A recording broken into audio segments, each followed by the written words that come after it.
সিংহ রাশির জাতক জাতিকাদের জুলাই মাস কেমন যাবে মাসিক রাশিফল নিয়ে বিস্তারিত আলোচনা করব। আর আপনাদের অনুরোধ করব শেষ পর্যন্ত ভিডিওটা দেখুন।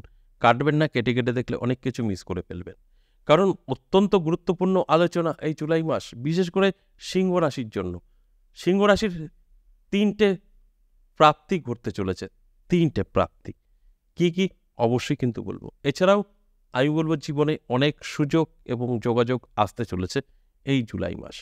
সবার আগে দেখতে হবে যে এই জুলাই মাসে গ্রহের অবস্থান কি বলছে। কারণ গ্রহের গোচরের উপরে নির্ভর করেই কিন্তু এই মাসিক রাশিফলগুলো করা হয়। বিশেষ করে আমি কিন্তু এই গ্রহের গোচরের উপরে নির্ভর করে আপনাদেরকে বোঝানোর চেষ্টা করি যে এই ঘটনাগুলো আপনার জীবনে ঘটতে পারে। অবশ্যই ঘটতে পারে, ঘটবেই সেটা বলা কিন্তু সম্ভব না, বিশেষ করে আমি বলি না। কারণ সব কিছু আপনার ঠিকঠাক থাকবে তবেই তো মিলবে, সব কিছু ঠিকঠাক থাকবে না, মিলবে না। কারণ এই আলোচনাগুলো সম্পূর্ণ অ্যাভারেজ এবং সর্বজনীন, এক এক করে সবার বলা সম্ভব নয়। তাই অ্যাভারেজ একটা হিসাব করে আপনাদেরকে অ্যালার্ট করা হয়। তাই এর উপরে নির্ভর করে বড় কোনো সিদ্ধান্ত নেবেন না। আর এর থেকে আপনার সাথে মিলবেই এই কথাটাও কিন্তু বড় গলায় বলা যাবে না। তাই এগুলো বুঝতে হবে, ভালো করে জানতে হবে, তারপর কিন্তু আপনারা অনেক কিছুই বুঝতে পারবেন। দেখুন, এই যে আজকের আলোচনা মাসিক রাশিফল জুলাই মাস, সেটা সিংহ রাশিকে নিয়ে। সিংহ রাশির এই জুলাই মাস কেমন কাটবে? যথেষ্ট ভালো কাটবে, পজিটিভ কাটবে। আমি বিস্তারিত আপনাদের বোঝানোর চেষ্টা করব। দেখুন, সবার আগে আমার জানতে হবে এই জুলাই মাসে গ্রহের অবস্থান কি আছে। প্রথমেই আমি 7 জুলাই বলবো। শুক্র গ্রহ সে কিন্তু রাশি পরিবর্তন করবে, যাবে কর্কট রাশিতে। আবার 12 জুলাই মঙ্গল গ্রহ মেষ রাশি থেকে বেরিয়ে বৃষ রাশিতে কিন্তু প্রবেশ করবে।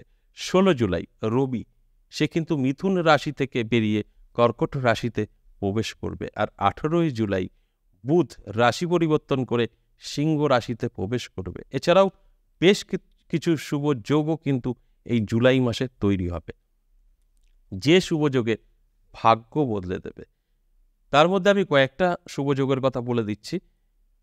একাধিক শুভযোগ কিন্তু তৈরি করবে। তার মধ্যে অন্যতম যে যোগ সেটা আমরা পাবো লক্ষ্মীনারায়ণ যোগ, ত্রিগ্রহী রাজযোগ এবং ধনযোগ। এই যোগগুলো কিন্তু আপনার জীবনকে অবশ্যই বদলাবে। এই যে গ্রহের গোচর, এই গ্রহের গোচর কিন্তু এই সিংহ রাশির জাতক জাতিকাদের জীবনে এক বড় পরিবর্তন এনে দেবে, যে কারণে তাদের কিন্তু ভাগ্য বদলাবে। নানা দিক থেকে কিন্তু জীবনে সুযোগ সুবিধা আসবে তাদের। আর সবার আগে যেটা দেখুন, আমাদের বাঁচতে গেলে অর্থ সবচাইতে আগে দেখতে হয়। তাই আর্থিক দিক থেকে আমি আলোচনা করব যে কতটা পজিটিভ থাকবে এই সিংহ রাশির জাতক জাতিকারা। আর এই সিংহ রাশির জাতক জাতিকারা যদি ঠিকঠাক মতো বুঝে শুনে কন্ট্রোল করে চলতে পারে, তাহলে কিন্তু অবশ্যই একটা ভালো জায়গা তৈরি করবে।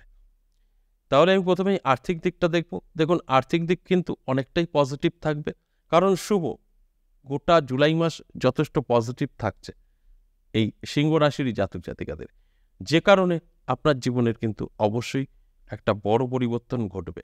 নানা দিক থেকে কিন্তু যোগাযোগ আপনার সাথে তৈরি হবে, যার ফলে আপনার ভাগ্যের তালাও কিন্তু খুলে যেতে পারে। তাই আর্থিক উন্নতি হবে চোখে পড়ার মতো। আপনার যে কোনো দিক থেকেই হোক না কেন, প্রচুর ইনকাম কিন্তু হবে, আপনার আয় বাড়বে। আপনি ব্যবসা করুন বা চাকরি, প্রচুর কিন্তু আয় বৃদ্ধি পাবে, এতে কোনো সন্দেহ নেই। শুধু এই আয়টাকে ধরে রাখাই হচ্ছে আপনার ক্যাপাসিটি। দেখুন, অনেক সময় মনে হয় যে যেভাবে খরচ বেড়ে যায় যে কিছুই সেভিংস হবে না, আপনার ইনকাম যেরকম হবে খরচটাও সেরকমই হয়ে যাবে। তাই সেখানে দাঁড়িয়ে কিন্তু আপনি এই খরচটা যদি আটকাতে পারেন, তাহলে কিন্তু অত্যাধিক আর্থিক উন্নতি হতে পারে। কারণ অর্থ আপনার হাতে কিন্তু অবশ্যই আসবে, সেটা আটকানোর ব্যবস্থা করতে হবে, তবেই আপনি কিন্তু এর ফলটা পাবেন। তা না হলে আপনার যেরকম আয় সেরকম ব্যয় হয়ে গেলে সেভিংস থাকছে না, কোনো লাভও কিন্তু হবে না। তাই চোখ কান খোলা রাখুন, অবশ্যই আপনার আর্থিক উন্নতি 100% ঘটবে। এরপর স্বাস্থ্য দেখব, কারণ আপনার আয় এবং স্বাস্থ্য দুটো কিন্তু অবশ্যই মিলিতভাবে আপনার জীবন বদলাবে। কারণ স্বাস্থ্য ভালো থাকতে হবে, যেরকম আয় ভালো থাকতে হবে, স্বাস্থ্যও ভালো থাকতে হবে। তাই স্বাস্থ্য আপনার যদি সাথ দেয়, আপনি কিন্তু অবশ্যই অনেক ইনকাম করতে পারবেন, আর্থিক দিক উন্নতি করতে পারবেন। তাই স্বাস্থ্যটা কিন্তু একটা বড় ফ্যাক্টর। তাই স্বাস্থ্য আমি বলবো মধ্যম থাকবে। স্বাস্থ্য নিয়ে কিছু চিন্তা, কিছু সমস্যা, কিছু আপনার চাপে আপনি পড়তে পারেন। তাই স্বাস্থ্য নিয়ে খুব ক্লিয়ারলি আপনার ভালো থাকবে সেটা বলা যাবে না, তবে অবশ্যই ভালো থাকবে, খারাপের কিছু নেই। তবে বেটার থাকছে না, স্বাস্থ্য আপনার উপরেই নির্ভর করবে। যতটা পারবেন শরীরের যত্ন নেবেন। আপনার শরীরের যত্ন না নিলে কিন্তু সমস্যায় পড়তে হতে পারে। এরপর আসুন বেকার যারা আছেন, বেকারত্ব কীভাবে দূর হবে সেটা নিয়ে আলোচনা করি। দেখুন, বেকার যারা আছেন তারা যদি চেষ্টা করেন অবশ্যই সাকসেস পাবেন। দেখুন, বেকার দু ধরনের ব্যক্তিরা হয়ে থাকে। এক হচ্ছে অতি চালাক, আর এক হচ্ছে খুবই বোকা। তাই অতি চালাক এবং খুবই বোকা এই দুজন ঠিকঠাক মতো কিন্তু তার বেকারত্ব দূর করতে পারে না। কারণ নানা দিক থেকে তারা অনেকটাই বেশি বোঝে, তাই পিছনে পড়ে থাকে। তাই আপনি এই মাসে যদি বেকারত্ব দূর করতে চান, আপনি যদি আপনার মতো করে চেষ্টা করেন সাকসেস পাবেন, এতে কোনো সন্দেহ নেই। তাই আপনাকে কি করতে হবে? অ্যালার্ট থাকতে হবে, চেষ্টা করতে হবে, পরিশ্রম করতে হবে। দেখবেন আপনার এই সমস্যা কিন্তু অবশ্যই মিটে যাবে। এরপর আসবো দাম্পত্য পারিবারিক সুখ শান্তি নিয়ে। দাম্পত্য পারিবারিক সুখ শান্তি কিন্তু মধ্যম থাকবে। স্বামী স্ত্রীর মধ্যে একটা ভুল বুঝাবুঝি হতে পারে, আবার নাও হতে পারে। তবে খুব ভালো সম্পর্ক না হলেও খারাপ সম্পর্কও থাকবে না, তবে আপনার আত্মীয় স্বজনের সঙ্গে ভালো সম্পর্ক থাকবে। তাই সব মিলিয়ে বলতে গেলে মধ্যম বলা যেতেই পারে। দাম্পত্য পারিবারিক সুখ শান্তি এটা কিন্তু আমরা মধ্যম বলতে পারি, অর্থাৎ ভালো খারাপ দুটোই কিন্তু মিশ্রিত ফল আপনার জীবনে আসতে পারে। তবে আপনি যদি মনে করেন যে গ্যারান্টি নিয়ে যে না আমি ঠিকঠাক মতো কন্ট্রোল করে চলতে পারবো, তাহলে কিন্তু আপনার দাম্পত্য পারিবারিক সুখ শান্তিও কিন্তু যথেষ্ট পজিটিভ থাকতে পারে। কিন্তু যে ভুলগুলো হয়, আমাদেরও কিছু দোষ থাকে, সেখানে দাঁড়িয়ে এই মধুর সম্পর্কটা একটু ডিস্টার্বও হয়ে যায়। তাই চোখ কান খোলা রাখতে হবে এবং অ্যালার্ট থাকতে হবে। তাহলেই কিন্তু আপনি সব কিছু বুঝতে পারবেন যে কেন আপনার সংসার সুখের হবে বা কেন সুখের হবে না, সেটাও কিন্তু বুঝতে পারবেন। তবে ওভারঅল বলতে গেলে অবশ্যই ভালো থাকছে, সাংসারিক সুখ শান্তি থাকছে, দাম্পত্য পারিবারিক সুখ শান্তি থাকছে, কিছু কম হলেও যথেষ্ট পজিটিভই থাকছে, এতে কোনো রকম সন্দেহ নেই।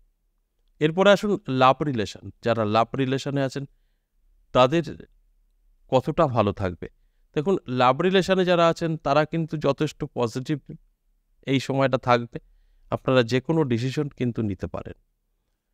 আপনারা বিবাহ পর্যন্ত নেবেন, অবশ্যই ডিসিশন নিতে পারেন, বা দুটো বাড়িতে জানাতে চাইছেন করতে পারেন। সমস্ত কিছু আপনাদের জন্য কিন্তু শুভ। তাই এই যে লাভ রিলেশন যথেষ্ট পজিটিভ, যে কারণে আপনি যদি ঠিকঠাক এই প্রোগ্রামটা দেখার পরে আপনি বসে থাকেন, বা আপনি যদি একটু উল্টো রিয়াকশন করা শুরু করেন, ঝগড়া অশান্তি, তাহলে কিন্তু এই ভালো সময়টাও থাকবে না। তাই আপনার কন্ট্রোল রাখতে হবে। লাভ রিলেশন যে যথেষ্ট ভালো বা পজিটিভ, সেটা কিন্তু কিছুটা আপনার উপরেও নির্ভর করবে। আপনি যতটা ভালো রাখতে পারবেন এই মাস ততটাই ভালো থাকবে, কারণ এই মাস সম্পূর্ণ কিন্তু আপনার উপরে নির্ভর করবে যারা লাভ রিলেশনে আছেন। তাই কিছুটা কন্ট্রোল করার চেষ্টা করবেন, দেখবেন অনেক কিছুই কিন্তু আপনারা বদলে ফেলবেন। এই যে জুলাই মাসের মাসিক রাশিফল নিয়ে আলোচনা করছি, এই জুলাই মাসের মাসিক রাশিফল বিস্তারিত আলোচনা করলাম। তবে যারা স্টুডেন্ট আছে, সিংহ রাশির জাতক বা জাতিকা, তাদের উদ্দেশ্যে বলবো যে এই মাসে কিন্তু পড়াশোনার রেজাল্টটা একটু খারাপ হতে পারে, তবে ভয় পাওয়ার কিছু নেই, যথেষ্ট পজিটিভই কিন্তু থাকছে। কারণ এই সিংহ রাশির জাতক জাতিকাদের অনেক অনেক ভালো সময় কাটবে, এতে কোনো সন্দেহ নেই। শুধু চোখ কান খোলা রাখতে বলবো আর অ্যালার্ট থাকতে বলবো। আজ এ পর্যন্তই, আবারও আসবো নেক্সট ভিডিও নিয়ে। ততক্ষণ ভালো থাকুন। নমস্কার।